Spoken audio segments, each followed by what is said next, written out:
Yeah, let's get going. This one should be pretty interesting to watch because I've just been like gandering at as you do the intro and like bounty wise so far only 10 grabbed for MarineLorD and PuppyPaw he did go for the second scout so he's gonna have some denial potential. You see he already snuck over to his opponent's side of the map and he's playing defensive to get the sheep back as quick as possible. He wants some reserves. Happy to just draw one of the wolves away. So my thought process is if Marino is going to try for the ball play, looking at the map, it's not like the most optimal, but if you look at the southern ball, like it does somewhat complement a push towards your opponent's base, and it is hidden reasonably well by the stealth forest. North one as well. And I think in some ways, like it's better to have this option when you're the roost because when the boar is clearly plopped between the two players, I think it makes it very obvious to your opponent and a lot easier to counter. I agree with you on this one. It's also worth noting that the relics all spawn to the left side of the map, so we do have a high concentration of relics on that far left side. It's actually fairly well balanced. You see there is one relic right next to each player's base, or at least close to it, and three sort of in that no man's land. I just want to quickly credit MarineLorD over here, as we do have a bit of a scout dance on how he scouted this map. He went straight for the corners. 3 scouts, 3 corners.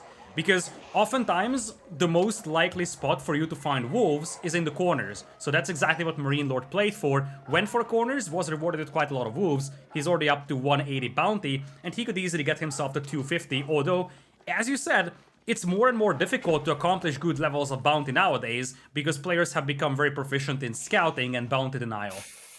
The crazy part is I'm pretty sure PuppyPaw moved out here straight away, but he didn't catch these two wolves. So that's reserves that should get MarineLorD up over the 300 mark, which is usually the gold standard. If you can get at least 300 bounty as the roost, it's a good game. And he'll do so only going to 3 scouts. He doesn't overinvest. We've seen some players who still like to go to 4. I think it's a bit overkill. 3 tends to do the business pretty well, especially considering you build a hunting cabin almost straight away. So you don't necessarily sacrifice much in terms of like the rate at which you're pushing. I think it's unless you want to go for pro scouts, definitely no 5. 4 sometimes, but most of the times just stick on 3. You don't really want to slow down your boom because you tend to get enough bounty off of 3 scouts as well to do this. Go for a very quick golden gate timing. Usually ahead of almost any other civ in the game, I'd say. And in fact, we've seen the race between HRE and Roost with them just being a second apart. And if you ask most people who they think the civ is that can actually tech up the quickest on average, they'd expect it to be the HRE. Yeah, that's an interesting aspect to look at things. Now, one thing that's also interesting is that this time around, PuppyPaw does not forget to click the upgrades on the mosque, so he's gonna be on time with efficient production, but he actually went for delayed mosque. You can know that by essentially looking at the timing of efficient production. It's yet to finish, piety hasn't started, which means that PuppyPaw played with a more delayed mosque style opening here. Not an issue, it's just something that's worth noting. There are 2 main build orders with the deli. One of them is that early mosque, the other one is the more delayed one. Some players prefer one, the others prefer the other. And I don't think there is a massive difference between the two when it comes to efficiency, except for the timing of piety, right? But that raises the question of why people delay their mosque then. But like, I mean, let's be honest. Realistically, if you don't press the buttons in your mosque, like, why build it quicker? Well, I mean, if you don't press the buttons in your mosque, why build it even at all, right? Looks like a boar pool is coming in here from MarineLorD. It's gonna be the southernmost boar, which is still lying nicely in between the 2 players out here. Will be lured into a very nice spot. This could be like an easily 25-30 gold hunting cabin. I'm gonna say, like, if he builds in stealth forest, it'll be 32. Probably overly ambitious there, but let's see. I want to see the placement first. The value. Okay, so yeah, he'll build up the Wind Fortress, which makes sense. I don't think you even need to do this with all the villagers. You could actually have some gathering right now and then have one building hunter cabin because it's only a single scout. But he's paranoid because he's been scouted. He's worried that PuppyPaw is going to pull additional troops here. Yeah, I mean, I understand it. It's better to be safe than sorry. So let's see where he places the hunting cabinet. He doesn't need to place it immediately. In fact, he doesn't have the wood for it because it takes some time for you to gather the food you need. Core is circling us in the area of probably best placement, and indeed there it is, 29. What do you say? This is going to be 31. Come on! Why? I'm not needed here. Okay. Thank you everyone for joining in. I was Lidakor. I'm heading out for today. Killer Pigeon is going to take you over because, you know, why even have a second caster here when we have a perfect one with the perfect predictions out there? Anyways. Jesus, you're setting high expectations. I'm going to be wrong on the next one. Okay, like, you know that now I need to get you a question which you don't know the answer to, or just mess it up. Oh, God. Okay, what's the hunting cabin in the base of MarineLorD? That one is going to be, I'd say 21. Oh, so close. You missed. I'm sorry, you missed it. Damn. It was 22.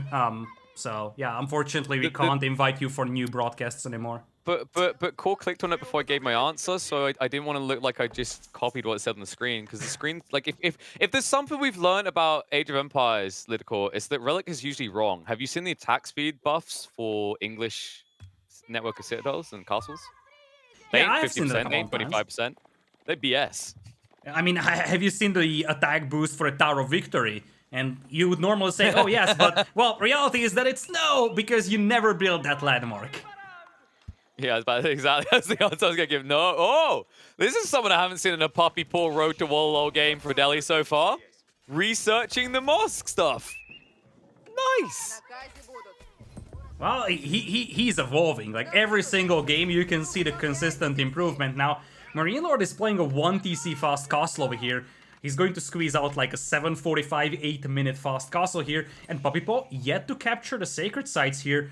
On high view, you have a very good predictability when it comes to the sacred site spawn. This is one of the reasons why Delhi players often like to pick this map as their place of Delhi use. Because on this map, you can easily predict where the relics spawn. It's always one in each corner. Well, one in the left and the right in this case. And you have one in the middle. So you are essentially going to have one sacred site that's difficult to decap, that is going to be in the corner to the left of PuppyPaw's base, and then you can focus your attempts on the other sacred sites. You can see Puppy's even walling in the sacred site right next to MarineLorD's base. He wants to cap it and then just not focus on it for some time. Also wants to block the easy decap. He probably understands what's coming out of MarineLorD, that he hasn't seen a single aggressive unit, but he saw him in Boar, so this will be a clear Castle Age rush. PuppyPaw already capturing 2, going for the free sacred site situation.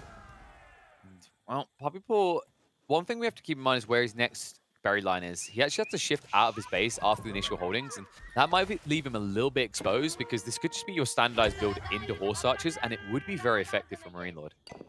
Yeah, Horse Archers could use their mobility to great effect over here, and obviously with the Stealth Forest also being out there, it's difficult to keep track of them, especially when you're using, or when you will be using, a slow-moving army like PuppyPaw will with the elephants.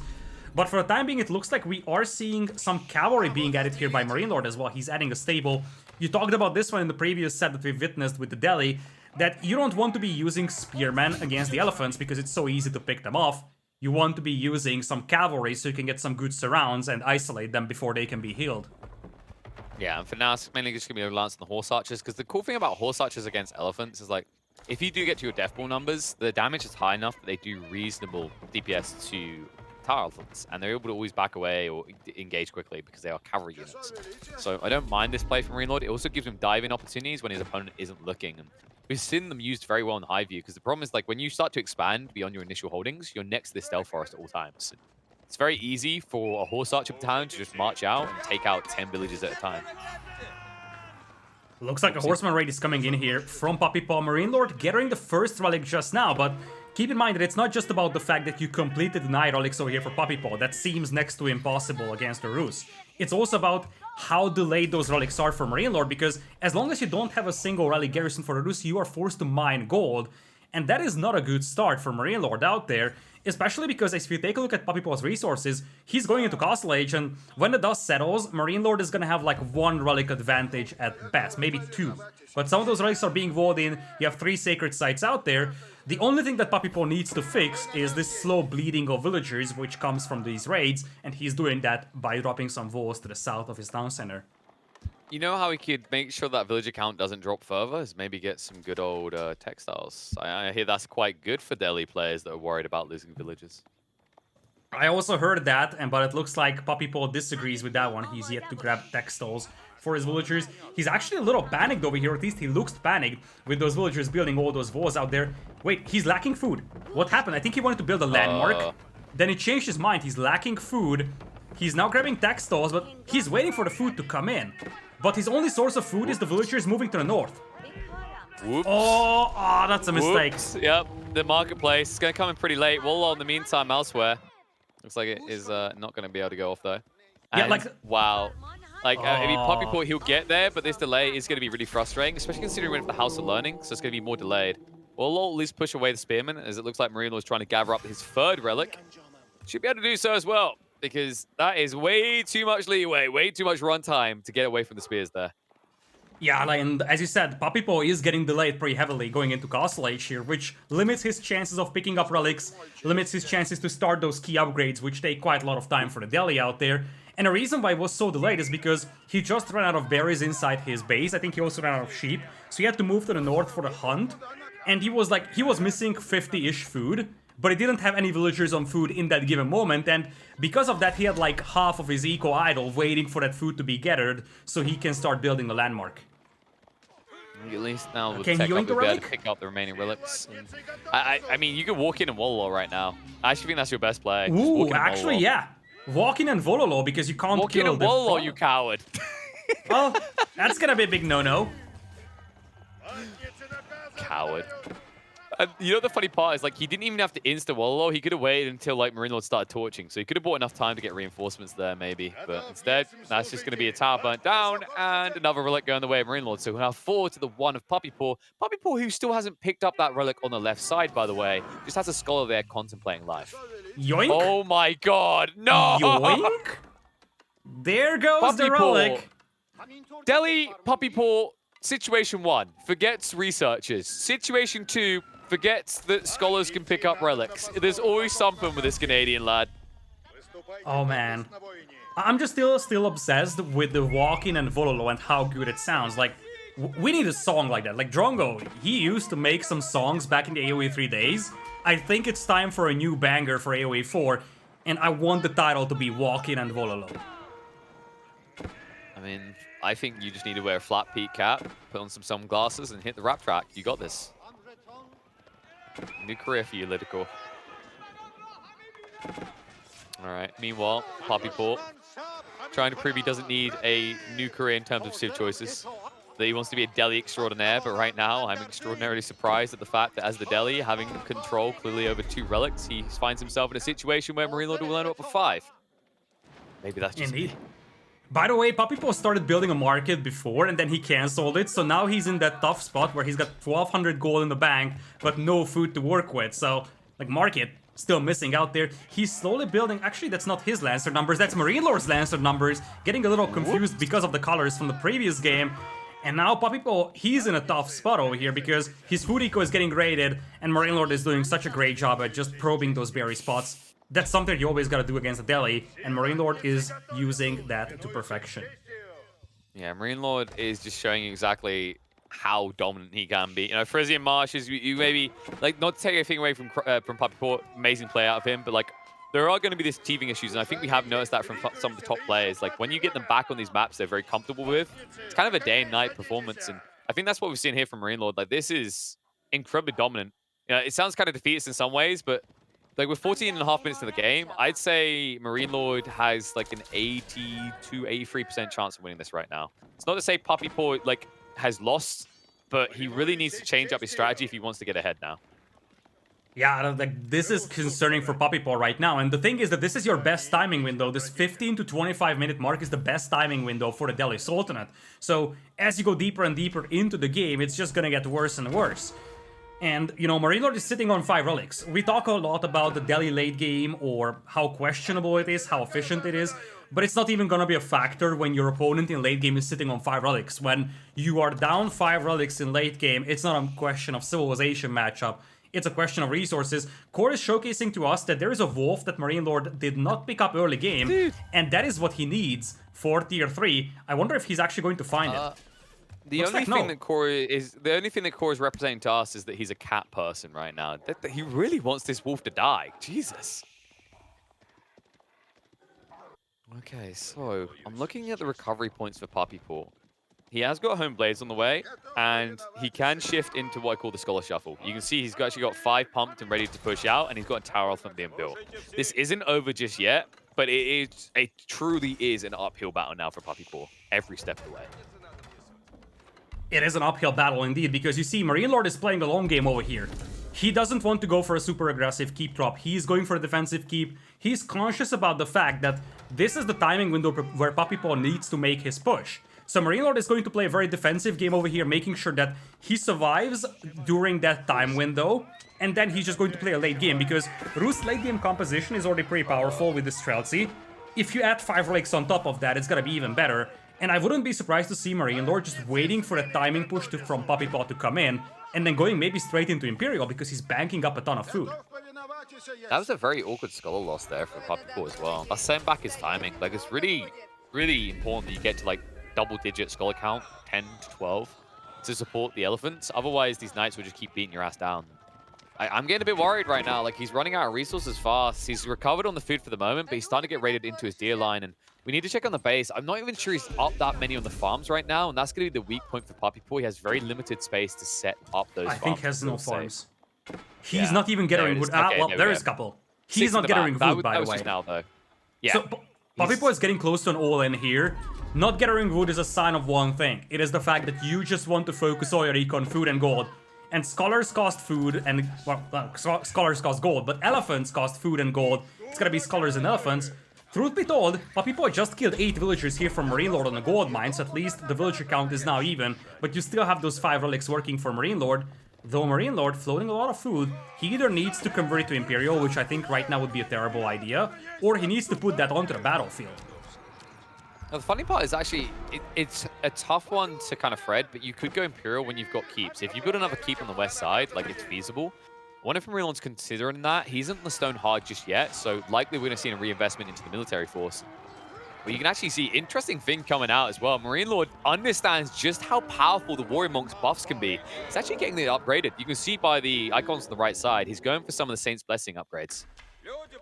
Yeah, the Saint's Blessing and Boyar's Fortitude also coming in here for him, so his cavalry is going to be very tanky, but wait a minute, the elephants are approaching, and the limiting factor for MarineLorD could be production here.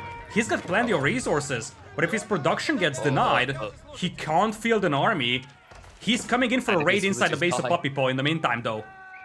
This is going to shut down his eco, though. I'm wondering who's really hurt more by this, because PuppyPaw can actually efficiently use what he's got.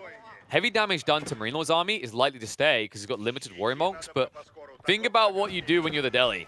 2 or 3 tower elephants and a truck ton of scholars is good enough to sustain you long term.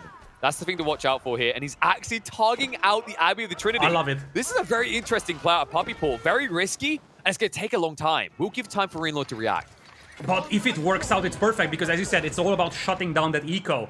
And you can't shut down the relics unless you destroy the buildings. But here comes the sandwich from MarineLorD. Oh my goodness. Cavalry coming in from both sides. This feels like overwhelming numbers here. That Lancer tanked a lot of the initial damage to hold him in, but now the Saint's Blessing spread out comes out, and this is where the Elephants have to hold strong. More Lancers marching in from the west side for PuppyPaw, but this is a tough fight to take. Scholars not being targeted out. He's focusing on the Elephants. It's a bad fight for MarineLorD. He needs to back away. He's not targeting the right individuals here, and it's a complete rout. PuppyPaw is going to remain. MarineLorD has to retreat. And now what are MarineLorD's chances? We talked about him having like an 80% win chance a couple of minutes ago. That timing window, that 15 to 25 minutes is where Delhi shines the most. And with that Abbey of the Trinity being burned down to the ground, the relics will be gone for MarineLorD, and half of his eco are idle. Perfect timing here. Oh my goodness, this could work for Puppy. And he's going to yoink it! Christmas came early! Christmas came early! And not only yoink them, he's going to hang around because now he holds it hostage. MarineLorD, look at his composition. He doesn't have any ranged units. He can't attack him anymore. Oh my goodness, I mean, PuppyPaw is playing a 6-head game over here, dropping the keeps, knowing that the Knights can never dive in, because it's impossible to target down those individual scholars holding the relics in the middle of that formation. Even if you kill one, the second one might get the Wololo, the third one. You pop all 3 of those Wolos at the same time, and you can never approach it. 3 Wololos popped at the same time, and MarineLorD can't do anything against that. He triggers 2 of them. He has to back away. The keep's going to continue to be constructed. He's still got 1 in reserve. Don't make a mistake here, folks. He still has 1 to work with, and that's going to delay it. He can't commit MarineLorD. It's tight. He gets out just in time. He has to commit now, though. He has no choice at the choke point. Lancer to hold him back. The Elephants as well. This keep is going up. PuppyPaw refuses to give in. He refuses to give up. MarineLorD is going to throw his arms and legs, his whole body and soul to try and get PuppyPaw out. But it's not going to work. And now you can go for the monastery, but it's not even gonna be a thing. it.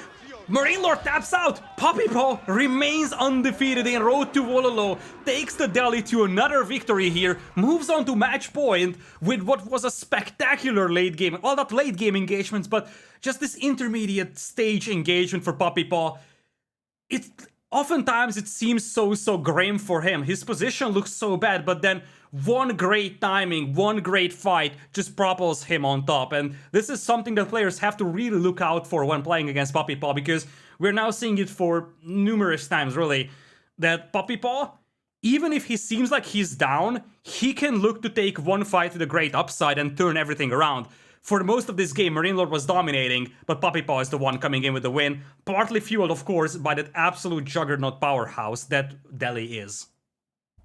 You know, we have nicknames for people in the Age of Empires world. You know, you got Viper being the snake because it fits, but also the slivery way in which he finds ways back in the game. You know what? I think this is the wolf right here. It fits really well for PuppyPaw because look at the way he plays these games. When he's down, when he's pushed, when he's pinned into a corner, if you try and trap a wolf, if you starve a wolf the way MarineLorD did, it doesn't matter how big of a beast you are, it's going to attack. And that's exactly what PuppyPaw done here. In a situation where he was clearly the underdog, he is able to overwhelm and overpower MarineLorD and now be 2 games up in this finals against the player considered top seed #1 in the game right now. PuppyPaw is putting up a show for us, like a huge show. Unbelievable. Completely undefeated so far in Road to Wololo, and you could say, hey, it's something that he only gets against weaker players. Wait a minute, here comes MarineLorD, and PuppyPaw is up 2 games out here. Absolute shocker from many perspectives, because I'm not gonna lie, I wouldn't have expected PuppyPaw to lead 2-0 against MarineLorD in here. He didn't just take the new custom map, he also took one of the maps that were in the game for so long, and we talked about this one. This might be the emergence of PuppyPaw even more than what we have seen in Golden League. This guy has a claim on the top 1 spot in Age of Empires 4.